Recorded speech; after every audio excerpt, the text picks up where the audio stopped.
My name is Don Myers, and I would like to share my faith story. Before I get started, I'll give you a little backdrop of my life. As a child, I never really went to church, my parents took me a few times, but we just went, and we never went after that. Then after, I really never picked up a Bible until I was in my 30s, I would say. And that was only because my first wife and I had some marital problems, and I ended up getting a divorce. And I read it cover to cover, but I really wasn't looking for answers. I was looking for payback. I wanted her to be punished for what she did. So I did that. I read the Bible cover to cover, and then I really never picked it up again until my daughter was 7 years old. And when she was 7, I had met a neighbor that invited me to go to church with him. And back then I was actually more of an advocate for the other side. I could pick the Bible apart. I could argue with the best of them about the Bible. But I did decide that I wanted my daughter to go to church. I met lots of Christian people, and they seemed nice, whether I agreed with them or not. So we went ahead and tried his church. We went to church with him, and my daughter really liked it because there was hundreds of kids there. It was a very large church.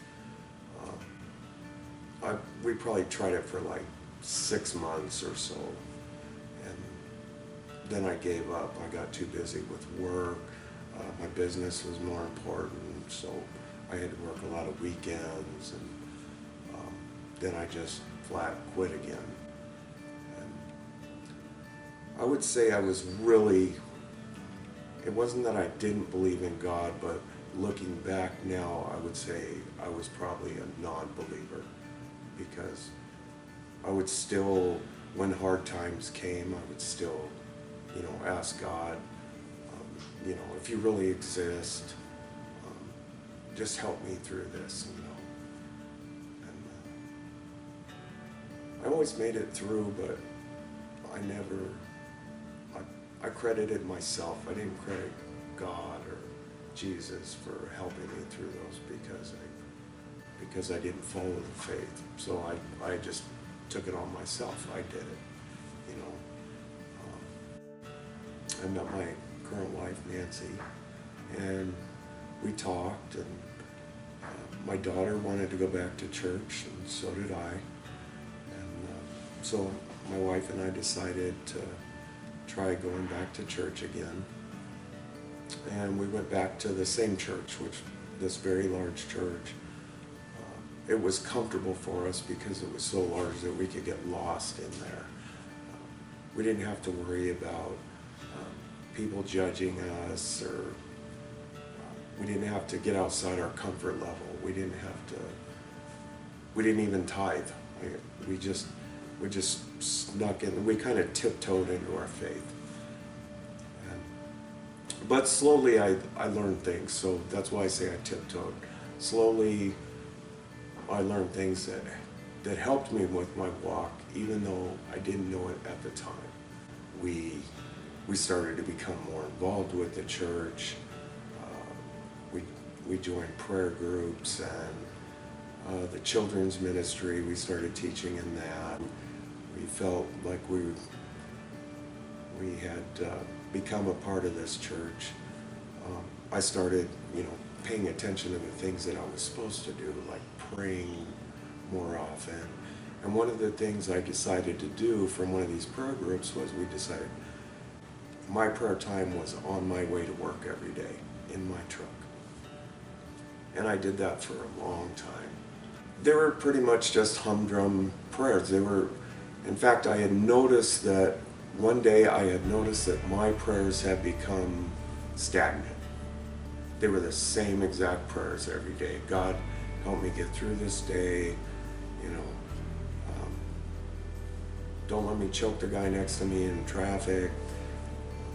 You know, just the same exact prayers. It didn't change, but it dawned on me, and I realized today I'm gonna pray different. So my simple prayer was, just show me your love today, God. And before the words even came out of my mouth, I burst into tears.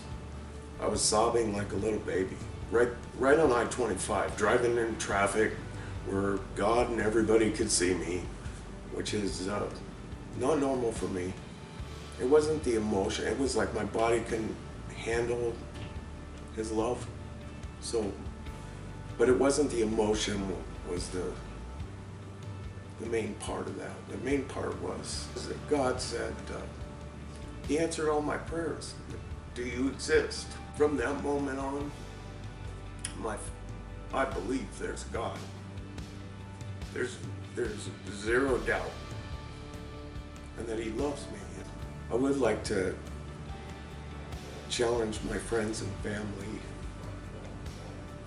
whether you go to church or you don't, or you don't believe in God, or I would like to challenge you to go into a room by yourself.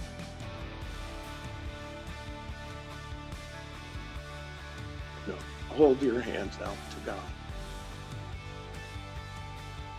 Holding all of your sins, your heavy-heartedness, everything that's ever broke you down in life. And I want you to imagine that you're sitting there in front of God and Jesus,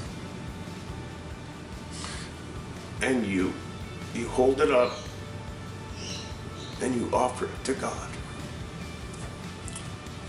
And I promise your life will never be the same. Thank you for listening to my story. I look forward to hearing yours.